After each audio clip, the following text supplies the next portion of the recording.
Panoorin natin 'to, SMNI, Attorney Baligot, tsaka yung 15 membro ng mga ex-marine sumuko at nagpiyansa sa San Juan. Kinasuhan na talaga. Grabe na yung bangag ni gobyerno ni Bangag. Lahat ng mga nagsasalita kontra sa gobyerno kinakasuhan na. Panoorin natin 'to. Voluntaryong sumuko at nagpiyansa si Attorney Levito Baligot sa Muntinlupa RTC Branch 203. Ito ay kaugnay ng 2 bilang ng kasong cyber libel na isinampa laban sa kanya. Umabot sa 20,000 pesos ang kanyang piyansa. Si Baligot ang abogado ng Brave 18. Sila ang mga dating security aide ni former Congressman Saldico na nagsiwalat umano ng maleta deliveries ng flood control kickbacks. Ayon kay Baligot, kasama sa Department of Justice ang kanyang pangalan at ang Brave 18. Ngunit sinabi niyang siya lamang ang isinama sa information hain sa korte. Dahil dito, siya lamang ang inisyuhan ng warrant to para. Pero yung information mismo na final nila ay ako lamang ang sinight nila doon at hindi naman nagkaroon ng narration tungkol sa participation ng mga 18, no? Kaya ang sabi ng korte, hindi naman inaakusahan ng DOJ yung 18, si Attorney Baligot lang. Kaya ako lamang po ang naisyuhan ng warrant of arrest. Pinuri ni Baligot ang Muntinlupa RTC. Ayon sa kanya, nakita ng korte ang umano'y pagkukulang sa information na inihain ng National Prosecution Service. Ang reklamo ay inihain ni Bureau of Correction Director General Gregorio Katapang. Katapang pala kupal yan, katapang. Para maabala ka lang Kupal yan, utang ina mo. Utang ina mo. Katapang ka. Kupal ka para makaabala ka. Puro kayo kaso. Hayop kang kupal ka. Ina mo talaga. Katapang ka. Init naman ni Baligot na mali ang batayan ng reklamo laban sa kanya. Sinasabi ni Mr. Katapang ay sinabi ko di umano na dito sa Bucor ay may mga nangyayari noon na yung budget para sa pagkain ng mga nakakulong ay minsan binabawasan yan, no? Pero maliwanag din doon, kinote pa ng DOJ na hindi ko naman sinasabi na ganito ang nangyari dito. Pero nagsampa pa rin sila. Kaya halata naman. Siyempre para maabala, kupal yan, katapang. Ina mo talaga. Puro kayo kaso. Anak ng kupal kayo. Para maabala lang, puro. Mananakot lang yan, katapang. Ina mo talaga, para tumahimik kang mga nagsasalita tungkol sa gobyerno ng Bangag na yan.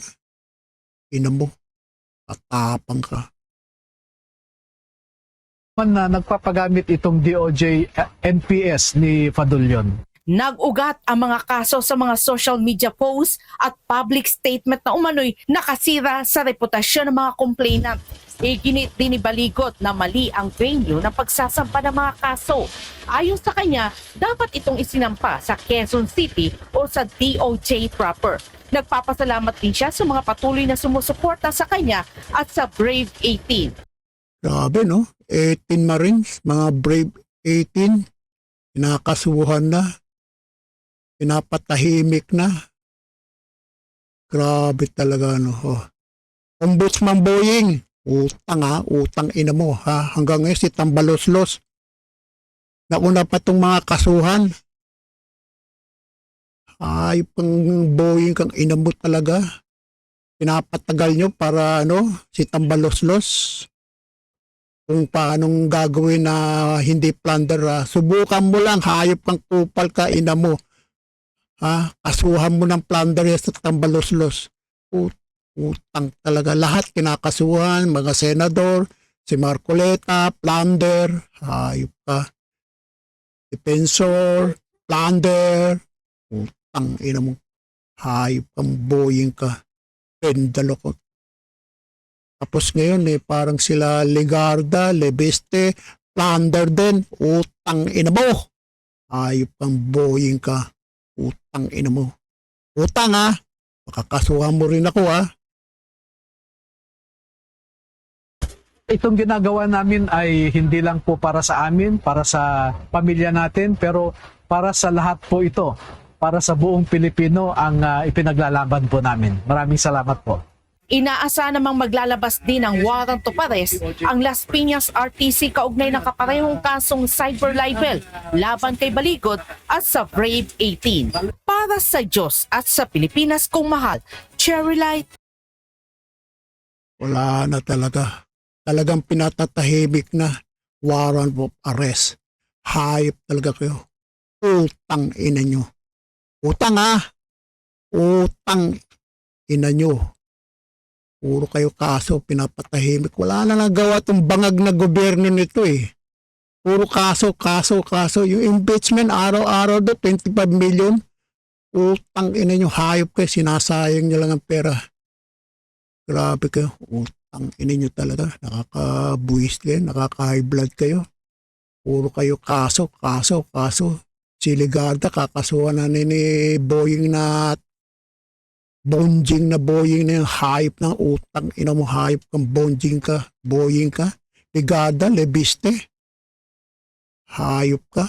Upal ka. Pati si Matibag na isang pang bendalo tong utang. Ina mo hayop kang Matibag ka. Utang ha, Matibag.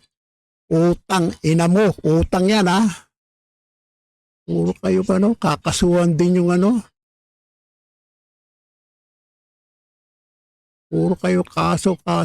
Utang ina nyo, nakaka-high blood kayo, hype kayo. Wala na kayong nagawa. Itong gobyerno ng bangag nito, wala na nagawa. Wala nang bill, wala na. Puro kaso. Isa pa tong si si ICC, yung spokesperson ni Bangag, yung ICC daw. Ano ba yung ICC? Impacta Claire Castro.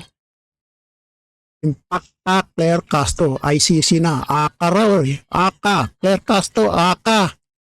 Impacta. Claire Castro daw. ICC na ngayon. Hayop ka, kupal ka. Ina mo, utang. Ina mo. Araw-araw ka, sinungaling kang hayop ka. Kupal ka, ina mo talaga. Nakaka-high blood. Yung gobyerno nito. Grabe talaga. Grabe na. Araw-araw na lang. Puro kaso.